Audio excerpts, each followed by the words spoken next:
Oke guys, kembali lagi bareng gua, yaitu Mimin, yakni admin di dalam channel Onisekai. Oke guys, hari baru, chapter baru. Di video kali ini Mimin akan membahas chapter Lookism yang terbaru cuy, yakni chapter 503. Dimana di chapter ini kita diperlihatkan sesuatu yang sangat menarik guys. Oh ya guys, di chapter ini Mimin setidaknya berhasil menemukan 5 poin dan juga 4 teori. Apa aja 5 poin dan 4 teori itu? Nah, kalian tonton sampai akhir, oke? Oke guys, seperti biasa, sebelum lanjut ke inti video, Mimin mau mengucapkan terima kasih banyak kepada kalian semua. Kepada 2281 orang yang telah subscribe channel Mimin. Mimin ucapkan terima kasih banyak guys. Dan Mimin juga mengucapkan terima kasih banyak kepada kalian semua yang telah menonton video Mimin. Terima kasih banyak. Di minggu kemarin Mimin nggak ada video guys ya, seperti yang kalian tahu ya kan. Di minggu sekarang Mimin ada video lagi cuy. Oke, gak usah banyak basa-basi, kita langsung saja ke poin yang pertama. Let's go. Oke guys, poin yang pertama. Pada awal chapter ini kita diperlihatkan ternyata guys, Pikachu ini bukan anak dari Park Jin-young, melainkan hanya keponakan saja guys. Bahkan reporter Kim, yakni waifu baru Mimin ya, kalian yang mau ambil Kimiru ambil aja guys, ini buat Mimin ya. Bahkan reporter Kim mengatakan hal itu dengan wajah yang sangat serius guys. Tapi di sini Park Hyung-suk menyangkal hal tersebut ya. Sebenarnya Mimin juga menyangkal guys, karena Pikachu ini mirip banget dengan Park Jin-young, mulai dari wajah, kemampuan, skill, dan yang lain. Masa iya kemampuan menirunya itu tidak diturunkan dari Park Jin-young guys, melainkan dari bapaknya? Jika memang seperti itu, apakah ada kemungkinan guys bapak Park Hyung-suk adalah sosok yang sangat kuat? Atau bahkan bapak Park Hyung-suk adalah Park Hyung-suk pentol itu sendiri guys? Menurut kalian gimana ya? Namun di sini Park Hyung-suk masih denial cuy, yakni menolak kalau pamannya adalah orang yang menyiksanya. Dia nggak terima kalau monster itu adalah pamannya guys. Tapi reporter Kim di sini memberikan bukti yang sangat kuat kalau PJY adalah paman dari Park Hyung-suk. Alasan PJY menyiksa Park Hyung-suk karena Park Jin-young tidak tahu kalau itu adalah Park Hyung-suk guys. Karena Park Jin-young tahunya kalau Park Hyung-suk itu seperti Pikachu cuy.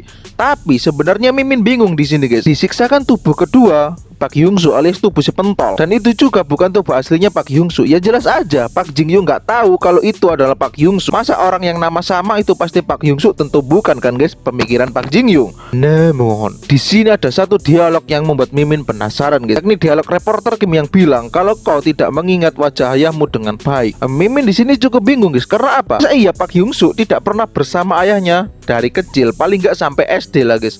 Minimal tahu bukan siapa ayahnya, ataukah Hyung-suk dari kecil sudah kehilangan ayahnya guys? Menurut kalian gimana? Komen di bawah ya. Oke, next poin yang kedua. Oke guys, pada chapter ini kita juga diperlihatkan mereka sedang berada di base camp yang digunakan untuk menyusun rencana untuk menghancurkan Choi Dong-soo cuy, dimana tempat yang aman untuk membuat rencana tersebut. Namun di sini reporter Kim juga mengizinkan King Hobin untuk ikut serta. Karena apa? Karena reporter Kim menyadari potensi sebenarnya dari King Hobin. Dia melihat sosok raja tiran di dalam dirinya King Hobin. Selain itu, dia juga menambahkan kalau jika King Hobin mengetahui kebenarannya, maka dia tidak akan mendukung Choi Dong-soo. Karena Choi Dong-soo nggak hanya membunuh satu orang saja guys. Boom gatuh. Dan untuk hal ini tentunya akan Mimin bahas di teori. Pada panel ini Park Hyung-suk menjelaskan maksud dari kedatangannya, yakni untuk mencari kertas merah. Dan ternyata memang benar, kertas merah yang kabarkan telah dibakar oleh Choi Dong-soo di chapter 502 itu hanyalah kertas merah palsu. Yang asli yang ada badaknya guys. Maksud Mimin,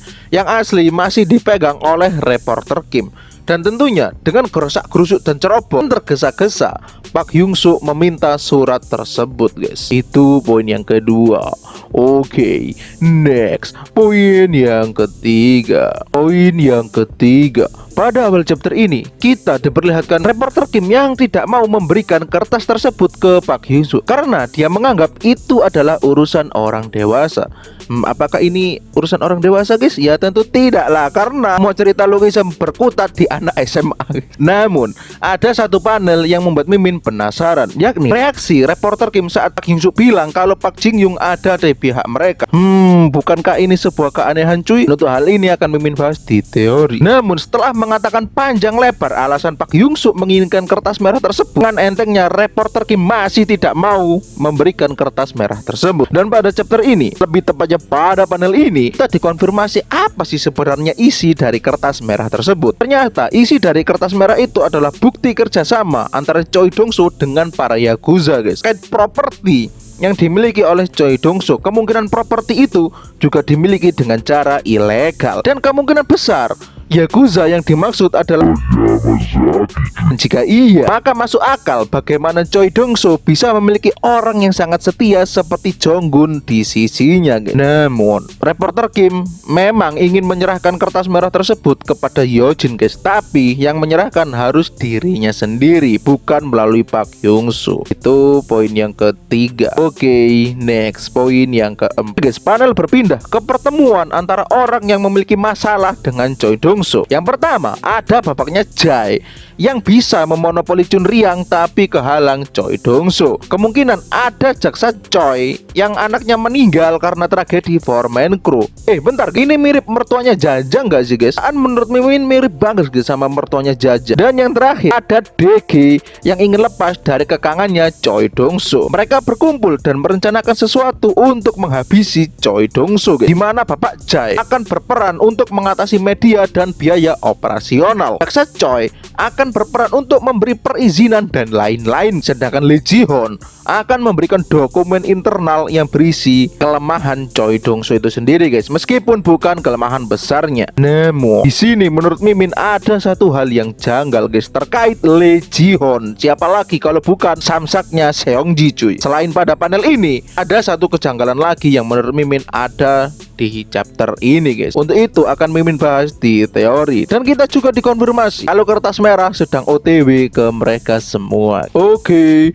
next poin yang kelima sekaligus poin yang terakhir. Oke guys, pada panel ini kita diperlihatkan kendaraan yang ditumpangi oleh reporter Kim ditabrak oleh kendaraan lain, guys. Lebih tepatnya sengaja ditabrak, dan pelakunya adalah gak lain dan tidak bukan Ojima bersaudara, guys. Bener kan teori Mimin pada chapter 501 di video sebelumnya yang menyebutkan dua orang ini adalah mata-mata yang ditanamkan oleh Choi Dong-soo ke Hyojin. Nah ya aneh aja, mereka lebih kenal lama dengan Choi Dong-soo tapi lebih membela Hyojin, dan terbukti semua itu di chapter ini bahwa itu semua adalah kebohongan belaka. Namun yang namanya Hyojin otaknya jenius dan cerdas, ternyata dia selangkah lebih dulu daripada Choi Dong-soo. Dia sudah menduga hal tersebut sehingga mengirimkan kertas merah melalui jalur lain, yakni melalui Park Hyung-soo. Reporter Kim hanya digunakan sebagai umpan belaka. Namun saat perjalanan ke tempat pertemuan, Hyung-soo dicegat oleh sosok monster yang sangat kuat. Ya bener guys,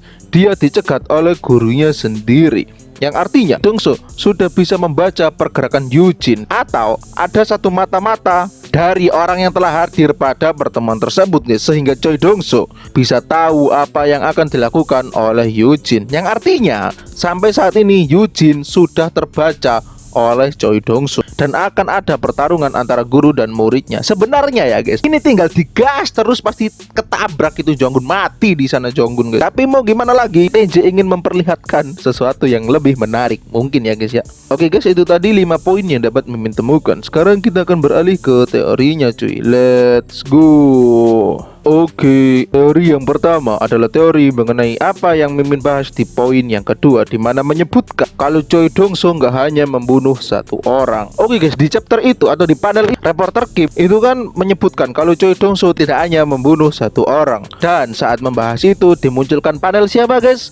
Jin Mujin, guys. Apakah itu berarti Choi Dong-soo ikut andil bagian dalam kematian Jin Mujin? Jika memang seperti itu, maka Jin Mujin sudah dipastikan meninggal dunia, guys. Karena orang Choi Dong-soo yang sangat berhati-hati, jika Jin Mujin tidak meninggal dunia, harusnya dia bisa tahu di mana Jin Mujin berada. Jadi, apakah memang se-overpower itu Choi Dong-soo sehingga dia bisa menghabisi dua orang puncak sekaligus? Meskipun nggak sekaligus, tapi dua orang puncak tersebut, di mana Kim Ga-brong sebagai Raja Gen 0 dan Jin Mujin yang digadang-gadang sebagai rival dari Kim Ga-brong. Tentunya dua orang itu bukanlah orang yang lemah. Sejauh ini kita akan dikonfirmasi orang yang andil bagian dalam kematian Ga-brong adalah Lee Ji-hoon, anaknya Ga-brong sendiri, dan juga Elite. Sedangkan untuk siapa saja yang andil bagian dalam kematian Jin Mujin masih belum dijelaskan, guys. Menurut kalian gimana guys? Komen di bawah ya. Oke, next teori yang kedua adalah teori mengenai poin 3 yang Mimin menyebutkan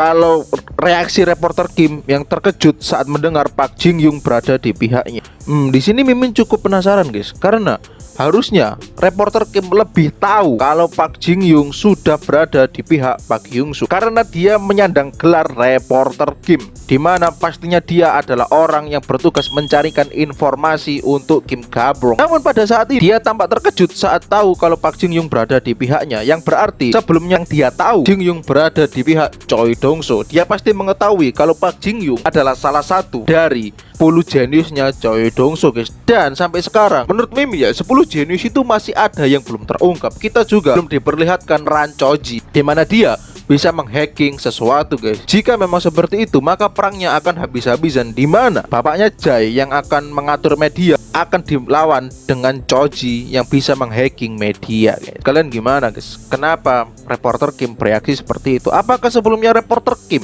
memiliki bukti namun tidak berani bergerak karena Park Jin Young sendiri ada di pihak Choi Dong-so, guys? Nah, menurut kalian gimana? Komen di bawah ya. Oke, next. Teori yang ketiga adalah teori yang Mimin sebutkan di poin 4, yang dimana Mimin sebutkan ada kejanggalan di Lee Ji-hoon. Guys, jika kalian lihat panel ini, panel Lee Ji-hoon merem. Saat Lee Ji-hoon merem, kita ditunjukkan Choi Dong-so melek, guys, alias membuka mata. Apakah ini bukti dari PTJ kalau Choi Dong-so adalah tubuh kedua dari Lee Ji-hoon, guys, atau sebaliknya? Nah, Mimin percayanya seperti itu, guys. Selain itu, untuk alasan Lee Ji-hoon saat menghabisi Choi Dong-so, menurut Mimin itu kurang kuat, guys.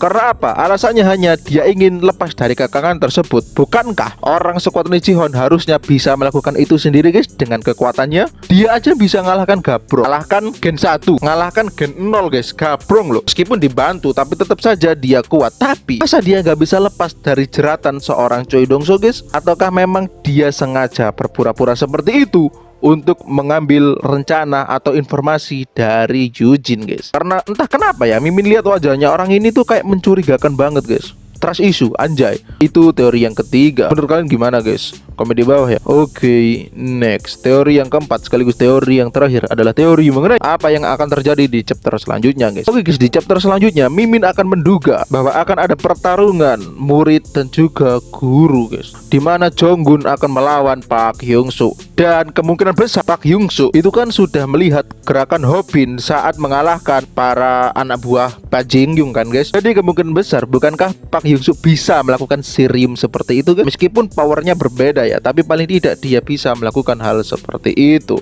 Dan jika bertarung, tentunya Jonggun tidak akan dilema karena akan melawan muridnya. Justru dia akan senang bahwa tahu muridnya akan sekuat apa, dan juga dia akan membuktikan loyalitasnya kepada Choi Dong-so. Untuk pertarungan 1 lawan 1, tentu saja yang akan menang adalah Jonggun, guys. Gak mungkin Park Hyung Suk menang lawan Jonggun. Di tubuh Park Hyung Suk ori dengan hardware yang kurang kuat seperti itu, guys. Jadi antara kertas merahnya terebut atau enggak ada orang yang menolong Park Hyung Suk, guys, seperti Jae Hong misal, atau enggak aliet yang lainnya.